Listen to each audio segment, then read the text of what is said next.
Hello everyone, स्वागत है आप सभी का मेरे यूट्यूब चैनल स्टडी वर्ल्ड 55 के आज के इस वीडियो में। आई होप आप लोग बहुत अच्छे होंगे।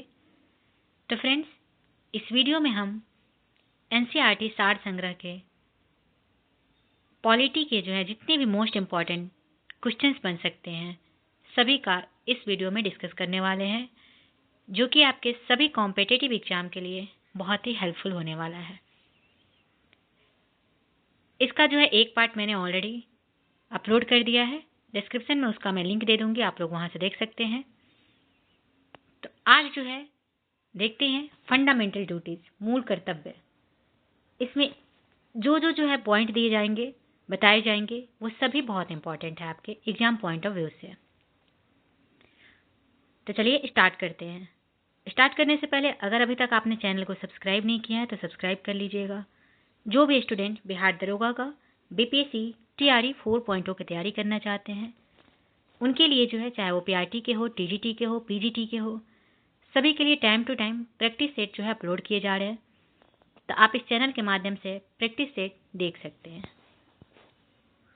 तो इसके लिए आपको क्या करना होगा, तो चैनल को सब्सक्राइब करना होगा, बेल नोटिफिकेशन ऑन करके रखना होगा, ताकि कोई भी वीडियो आपके पास आसानी से पहुंच सके। तो चलिए स्टार्ट करते हैं।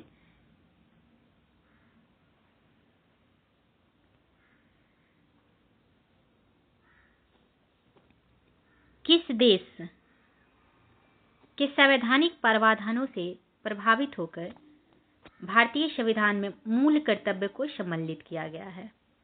कौन से देश से प्रभावित होकर मूल कर्तव्य को जोड़ा गया भारतीय संविधान में? आंसर आपके हो जाएंगे रसिया से, पूर्व सोवियत संघ जिन्हें बोला जाता था, यूएसएसआर से मूल कर्तव्य को लिया गया है। भारतीय संविधान के किस भाग में मौलिक कर्तव्य उल्लिखित है? तो मौलिक कर्तव्य भाग 4 के ए में मौलिक कर्तव्य के बारे में बोला गया है। स्वर्ण सिंह समिति ने संविधान में 8 मूल कर्तव्यों को जोड़े जाने का सुझाव दिया था, लेकिन 42वें संविधान संशोधन अधिनियम 1976 द्वारा 10 मूल कर्तव्यों को जोड़ा गया। ये भी क्वेश्चन आपका बन सकते हैं कि 42वें संविधान संशोधन अधिनियम कब पारित हुआ और इसमें कितने मूल कर्तव्यों को जोड़ा गया था?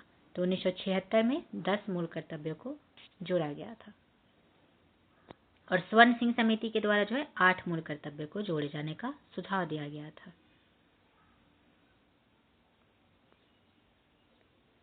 भारतीय संविधान में मूल कर्तव्य किस समिति के अनुशंसा पर शामिल किए गए थे? तो सरदार स्वर्ण सिंह समिति 1976 ईस्वी में गठित हुई थी। भारतीय संविधान में 11वें मूल कर्तव्य को किस संशोधन द्वारा जोड़ा गया था? तो 11वें मूल कर्तव्य को 86वें संविधान संशोधन अधिनियम 2002 के तहत जोड़े गए थे। याद रखिएगा आप लोग, इसे बहुत ही इंपॉर्टेंट क्वेश्चन है। मूल कर्तव्य को मुख्यतः किन 2 वर्गों में रखा जाता है? तो मूल कर्तव्य को नैतिक कर्तव्य तथा नागरिक कर्तव्य 2 वर्गों में रखा जाता है।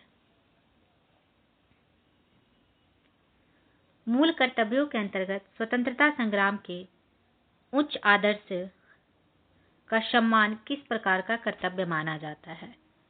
तो ये आपके नैतिक कर्तव्य यानी कि मोरल ड्यूटी माना जाता है।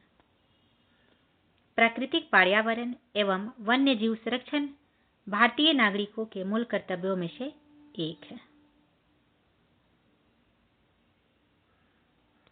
राष्ट्रीय महत्व के स्थानों और स्मारकों की रक्षा करना मौलिक कर्तव्य नहीं है, बल्कि राज्य के नीति निर्देशक तत्व directive principle of states policy का अंग है।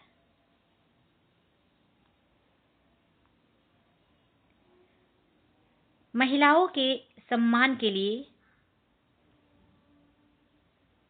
कुप्रथाओं का त्याग करना प्रत्येक भारतीय नागरिक का कर्तव्य है। यह किस अनुच्छेद में वर्णित है? तो यह आपके अनुच्छेद 51 की क में वर्णित है। मूल कर्तव्य किन पर लागू होते हैं? तो केवल नागरिकों पर। सर्वोच्च न्यायालय के मुख्य न्यायाधीश पीएन भगवती 1985-86 को जनहित याचिका का जनक यानी कि फादर ऑफ पीआईएल कहा जाता है। किनको? तो पीएन भगवती को।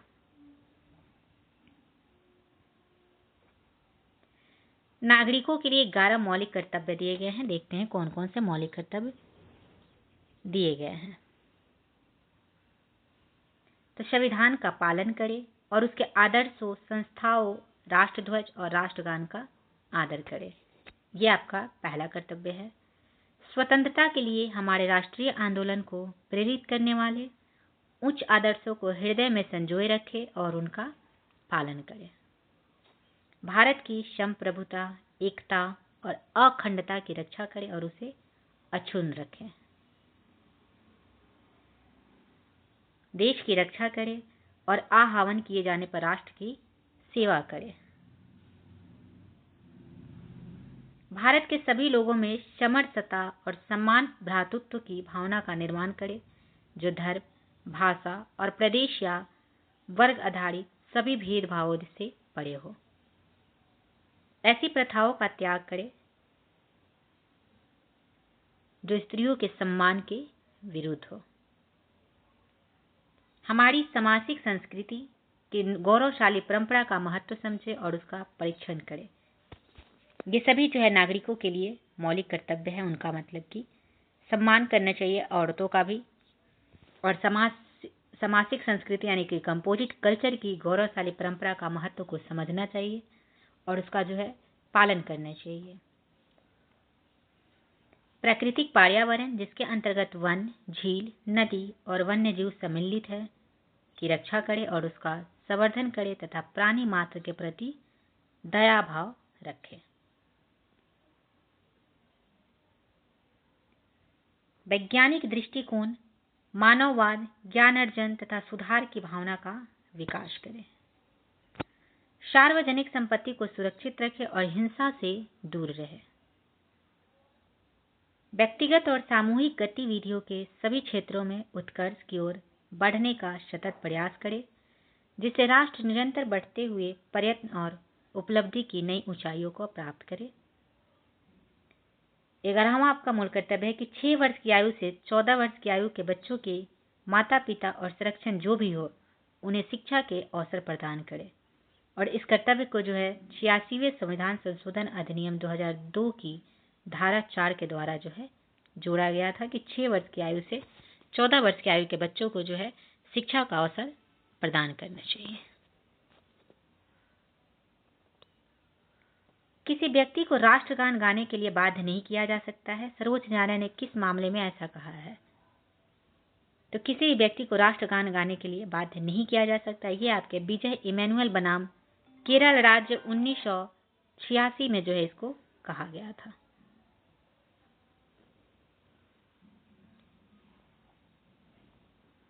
नेक्स्ट है आपका मूल अधिकार। भारतीय संविधान के किस भाग के अंतर्गत नागरिकों को मौलिक अधिकार जो है प्रदान किए गए हैं? तो ये आपके भाग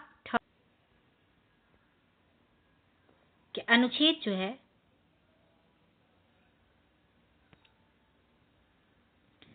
अनुच्छेद 12 से 35 में जो है इसको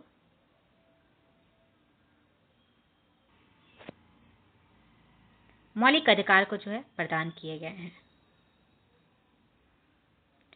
नाउ नेक्स्ट है आपका कि भारतीय संविधान का अनुच्छेद 13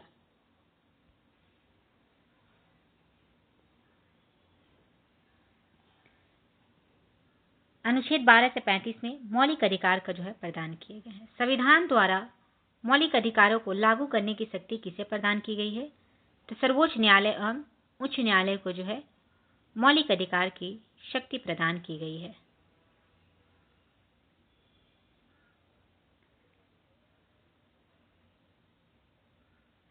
नेक्स्ट है आपका कि भारतीय संविधान का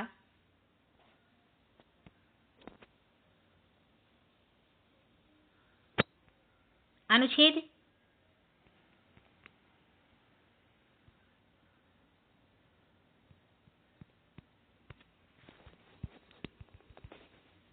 13 जो है संवैधानिक प्रावधानों का संसद तथा राज्य विधानमंडलों द्वारा बनाए गए नियमों कानूनों पर प्राथमिकता प्रदान करता है।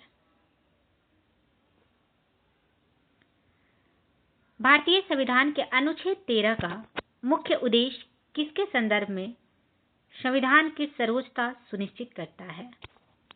तो संविधान के अनुच्छेद 13 के मुख्य उद्देश्य जो है यह आपके मौलिक अधिकारों के संदर्भ में संविधान की सर्वोच्चता सुनिश्चित करता है। तो मौलिक अधिकार यहाँ पे आपके करेक्ट हो जाएंगे।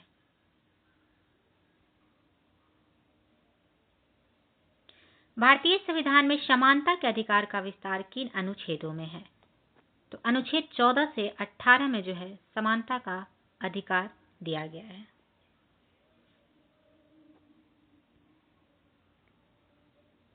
भारतीय संविधान का कौन सा अनुच्छेद विधि के समक्ष समता के अधिकार यानी कि राइट टू इक्वलिटी से संबंधित है? तो अनुच्छेद 14 जो है यह आपके राइट टू इक्वलिटी से संबंधित है। जन्म, लिंग, मूल वंश, जाति, धर्म आदि के आधार पर विभेद का प्रतिषेध अनुच्छेद 15 का जो है एक मूल अधिकार है, जिसे समानता के अधिकार के अधीन वर्गीकृत किया गया है। भारतीय संविधान की प्रस्तावना में प्रयुक्त समाजवाद शब्द को किस अनुच्छेद के साथ समग्रता में रखकर सर्वोच्च न्यायालय द्वारा सम्मान कार्य के लिए समान वेतन का मौलिक अधिकार जो है प्रदान किया गया है? तो यह आपके अनुच्छेद 14 तथा 16 में। भारतीय संविधान के अनुच्छेदों में से कौन सा एक लोक नियोजन के विषय में भारत के सभी नागरिकों को अवसर की समानता की गारंटी प्रदान करता है? तो अनुच्छेद 16 का 1 और 16 का 2 में। अन्य पिछड़ा वर्ग ओबीसी जातियों के वर्गीकरण हेतु किसकी अध्यक्षता में आयोग का गठन किया गया है? तो जस्टिस रोहिणी के। संवैधानिक उपबंध देखते हैं। संवैधानिक उपबंध में क्या क्या है? तो केवल भारतीय नागरिकों को प्राप्त मूल अधिकार और भारतीय एवं विदेशी नागरिकों के प्राप्त मूल अधिकार दिए गए हैं, जिसमें धर्म, मूल वंश, जाति, लिंग या जन्म स्थान के आधार पर विभेद का प्रतिषेध आपके अनुच्छेद 15 में दिए गए हैं। लोक नियोजन के विषय में अवसर की समता अनुच्छेद 16 में दिए गए हैं। वाक्य एवं अभिव्यक्ति शांतिपूर्ण एवं शस्त्र रहित सम्मेलन करने, संघ एवं सरकारी समिति बनाने, भारत के राज्य क्षेत्र में आबाद संचरण एवं बसने तथा व्यापार करने की स्वतंत्रता, ये आपके अनुच्छेद 19 में जो है दिए गए हैं। अल्पसंख्यक वर्गों के हितों का संरक्षण अनुच्छेद 29 में दिए गए हैं। शिक्षण संस्थानों की स्थापना और प्रशासन करने का अल्पसंख्यक वर्गों का अधिकार अनुच्छेद 30 में दिए गए हैं। वहीं आपके भारतीय एवं विदेशी नागरिकों को प्राप्त मूल अधिकार कौन कौन से हैं? तो विधि के समक्ष समता और विधियों का समान संरक्षण, यह आपके अनुच्छेद 14 में दिया हुआ है। अपराधों के लिए दोष सिद्धि के संबंध में संरक्षण अनुच्छेद 20 में। जीवन का अधिकार आपको अनुच्छेद 21 के तहत दिया गया है। शिक्षा का अधिकार अनुच्छेद 21A के तहत। कुछ दशाओं में गिरफ्तारी एवं निरोध में संरक्षण अनुच्छेद 22 में है। शोषण के विरुद्ध अधिकार की बात करें तो अनुच्छेद 23 और 24 में जो है शोषण के विरुद्ध अधिकार की बात की गई है। धर्म एवं संस्कृति की स्वतंत्रता का अधिकार अनुच्छेद 25, 26, 27, 28 में जो है धर्म एवं संस्कृति की स्वतंत्रता का अधिकार का उल्लेख किया गया है।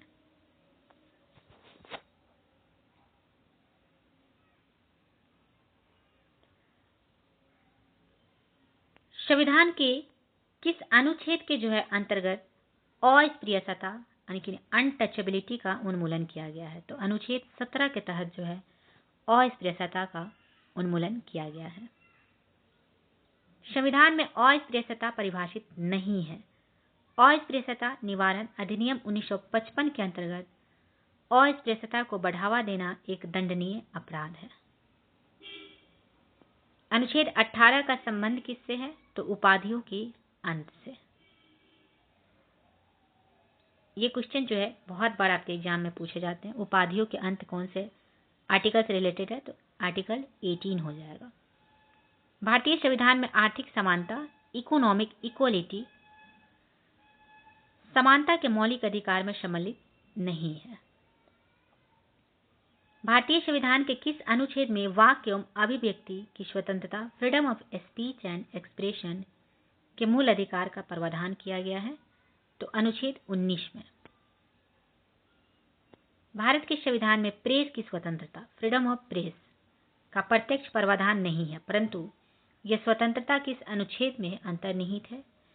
तो प्रेस की स्वतंत्रता यह आपके अनुच्छेद 19 के ए में निहित है।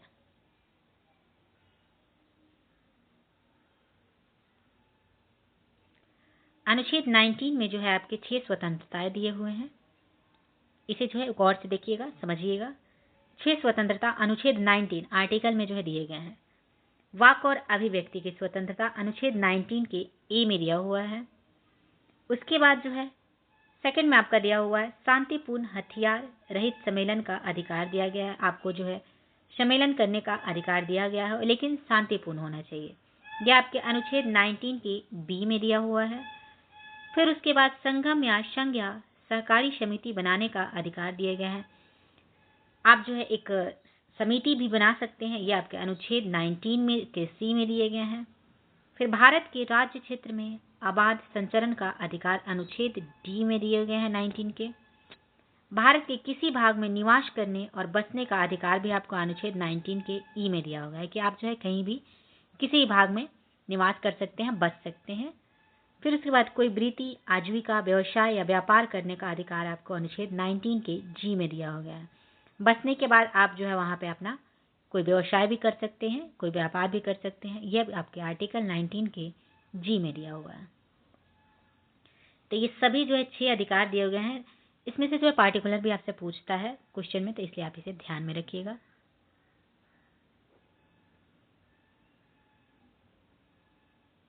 भारतीय संविधान के किस अनुच्छेद के अंतर्गत यह प्रावधान किया गया है कि किसी अपराध के अभियुक्त को स्वयं अपने विरुद्ध गवाह बनने के लिए बाध्य नहीं किया जा सकता?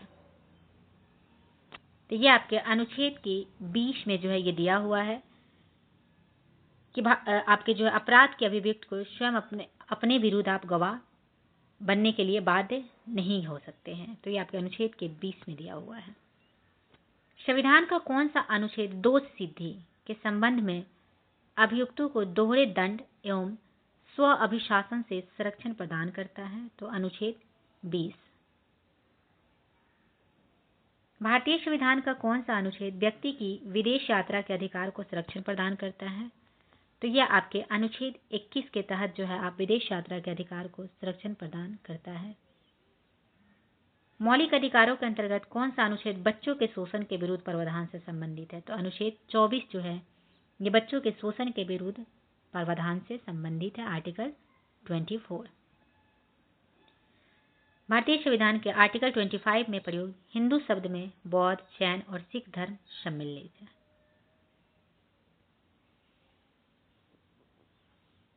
भारतीय संविधान के अनुच्छेद 32 के अंतर्गत कौन से अधिकार परिवर्तित किए जा सकते हैं? तो मौलिक अधिकार जो है अनुच्छेद 32 के तहत परिवर्तित किए जा सकते हैं।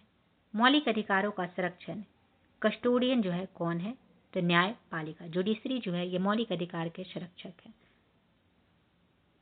भारतीय संविधान का अनुच्छेद 30 का 1 अल्पसंख्यकों को अपनी रुचि के शिक्षण संस्थाओं का स्थापित या संचालित करने के अधिकार को संरक्षण प्रदान करता है। ये जो है पॉइंट आप लोग इसे याद रखिएगा। क्वेश्चन जो है डायरेक्ट आपको देखने को मिलता है। डॉक्टर भीमराव अंबेडकर ने मौलिक अधिकारों में से किसे संविधान का हृदय एवं आत्मा कहा है? तो डॉक्टर भीमराव अंबेडकर के द्वारा अनुच्छेद 32 को जो है संविधान का हृदय एवं आत्मा कहा गया, जिसे संवैधानिक उपचारों का अधिकार भी कहा जाता है, राइट टू कॉन्स्टिट्यूशनल रेमेडीज। अनुच्छेद 26 के अंतर्गत सभी धर्मावलंबियों को धार्मिक संस्था की स्थापना और धार्मिक कार्यों का प्रबंधन का अधिकार जो है प्राप्त है।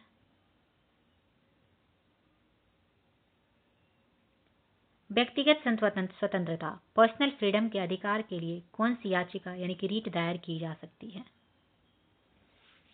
तो व्यक्तिगत स्वतंत्रता के अधिकार के लिए आपको बंदी प्रत्यक्षीकरण यानी कि हैबिस कॉर्पस जो है ये रीट जारी की जा सकती है। संसद को मौलिक अधिकारों में संशोधन का अधिकार किस वाद में निर्णय के आधार पर प्राप्त हुआ? तो केशवानंद भारती बनाम केरल वाद 1973 में जो है मौलिक अधिकारों में संशोधन का अधिकार प्राप्त हुआ। संपत्ति के मौलिक अधिकार को किस संविधान संशोधन के द्वारा मौलिक अधिकारों की श्रेणी से हटाकर केवल वैधानिक अधिकार बनाया गया? तो 44वें संविधान संशोधन 1978 के द्वारा जो है संपत्ति के मौलिक अधिकार को जो है संविधान संशोधन के द्वारा हटाकर केवल वैधानिक अधिकार बनाया गया। तो आपसे ये क्वेश्चन पूछा जा सकता है कि संपत्ति के अधिकार को जो है कब हटाया गया, कौन से संविधान संशोधन के तहत? तो 44वें संविधान संशोधन के तहत 1978 में। वर्तमान समय में भारतीय संविधान के अंतर्गत संपत्ति का अधिकार राइट टू प्रॉपर्टी किस प्रकार के अधिकार है? तो यह आपके वैधानिक अधिकार है। सूचना का अधिकार राइट टू इंफॉर्मेशन एक विधिक अधिकार है जो सूचना का अधिकार अधिनियम 2005 के माध्यम से प्रदान किया गया है। आर्थिक रूप से पिछड़े वर्ग इकोनॉमिकली वीकर सेक्शन यानी कि ईडब्ल्यूएस को आरक्षण प्रदान करने के लिए किस संविधान में कौन से अनुच्छेद से जोड़े गए हैं?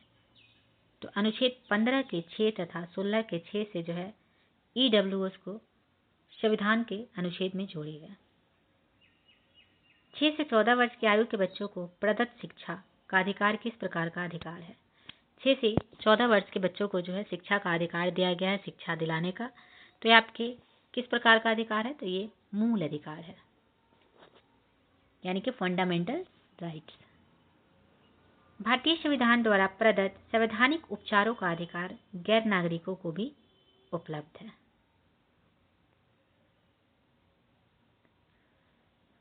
कौन सा मूल अधिकार राष्ट्रीय आपातकाल नेशनल इमरजेंसी अनुच्छेद 352 में भी समाप्त या सीमित नहीं किया जा सकता है?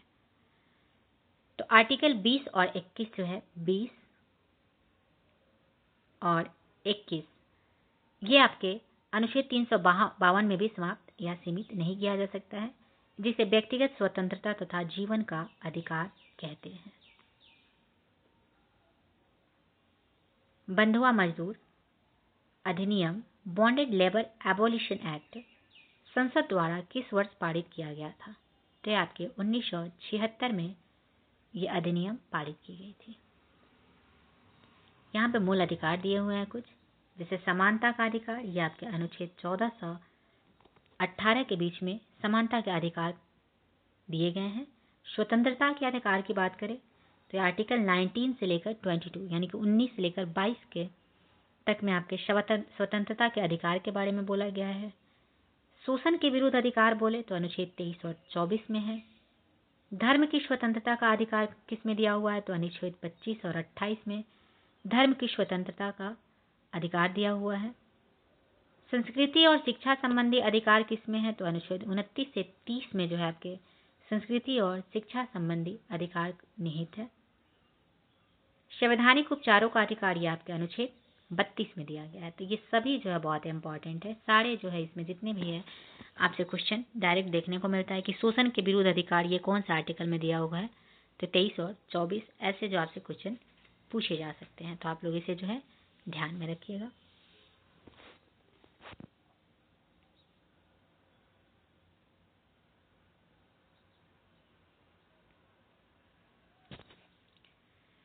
नेक्स्ट अगर बात करें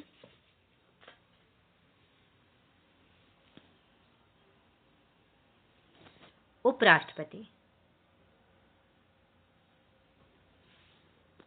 तो भारत के उपराष्ट्रपति के निर्वाचन मंडल में कौन कौन जो है सम्मिलित है? तो संसद के दोनों सदनों के सभी निर्वाचित इलेक्टेड हैं, मनोनीत नॉमिनेटेड सदस्य दोनों जो है आपके उस उपराष्ट्रपति के निर्वाचक मंडल में सम्मिलित है। भारत के उपराष्ट्रपति को पद से हटाने संबंधी प्रस्ताव संसद के किस सदन में लाया जा सकता है? तो उपराष्ट्रपति को पद से हटाने यानी कि डिसमिस करने के लिए आपके केवल राज्यसभा में लाया जा सकता है।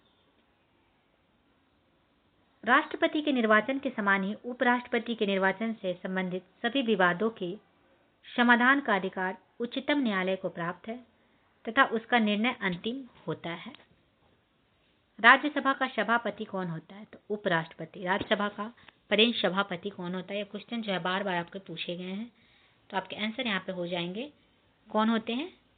तो ये आपके हो जाते हैं उपराष्ट्रपति। उपराष्ट्रपति से संबंधित अनुच्छेद दिए गए हैं, जैसे अनुच्छेद 63 में भारत के लिए एक उपराष्ट्रपति का प्रावधान दिया गया है। 64 में अगर बात करें तो उपराष्ट्रपति का राज्यसभा का पदेन सभापति होना, यानी कि 63 में आपको दिया गया है कि भारत में एक उपराष्ट्रपति होगा। 64 में ये दिया हुआ है कि राज्यसभा का पदेन सभापति कौन होता है? तो उपराष्ट्रपति। यह आपका आर्टिकल 64 में दिए हुए हैं। 63 से लेकर आपको 71 तक उपराष्ट्रपति के बारे में दिया गया है। 65 की अगर बात करें तो उपराष्ट्रपति द्वारा राष्ट्रपति के पद में आकस्मिक रिक्तियों अथवा उसकी अनुपस्थिति में राष्ट्रपति के कर्तव्यों का निर्वहन दिया गया है। फिर 66 की अगर बात करें आर्टिकल 66 में तो उपराष्ट्रपति के निर्वाचन संबंधी जानकारी आपको आर्टिकल 66 में दिया हुआ है। 67 में आपके उपराष्ट्रपति का कार्यकाल के बारे में दिया गया है। 68 की अगर बात करें तो इसमें आपके उपराष्ट्रपति के पद की रिक्ति की पूर्ति के लिए चुनाव का समय निर्धारण तथा आकस्मिक रिक्त की पूर्ति के लिए चुने गए व्यक्ति का कार्यकाल के बारे में दिया हुआ है। 69 की अगर बात करें तो उपराष्ट्रपति द्वारा शपथ या प्रतिज्ञान का जो है प्रावधान आपको आर्टिकल 69 में दिया गया है। आर्टिकल 70 में अन्य आकस्मिकताओं में राष्ट्रपति के कर्तव्यों का निर्वहन दिया गया है। 71 की बात करें तो उपराष्ट्रपति के चुनाव संबंधी अथवा उससे संबंधित विषय के बारे में जो है आपको 71 आर्टिकल्स में दिए गए हैं।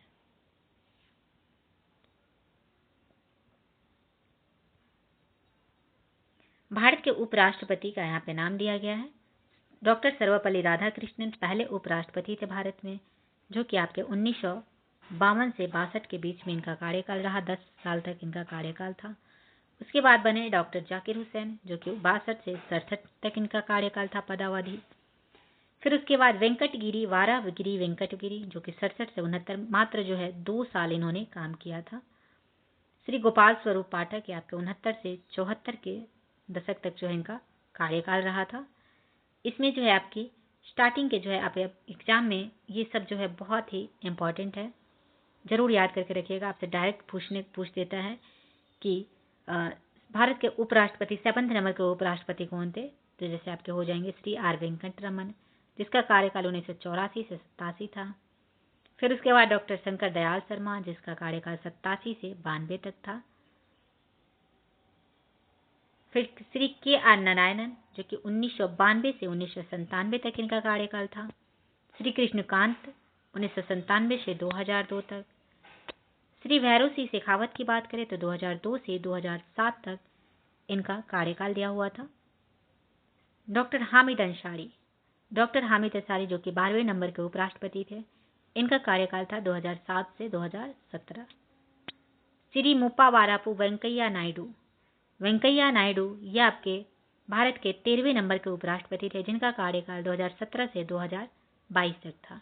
अभी करंट में जो है अगर आपसे पूछे कि भारत के उपराष्ट्रपति कौन है तो श्री जगदीप धनखड़, जिन्होंने अभी जो है रिजाइन दे दिया है, तो जगदीप धनखड़ उपराष्ट्रपति हैं। तो ये आपके 2022 से अब तक का जो है उपराष्ट्रपति के पद पे संभाले हुए हैं। तो अभी तक टोटल जो है 14 उपराष्ट्रपतियों ने भारत में 14 टोटल उपराष्ट्रपति हुए हैं।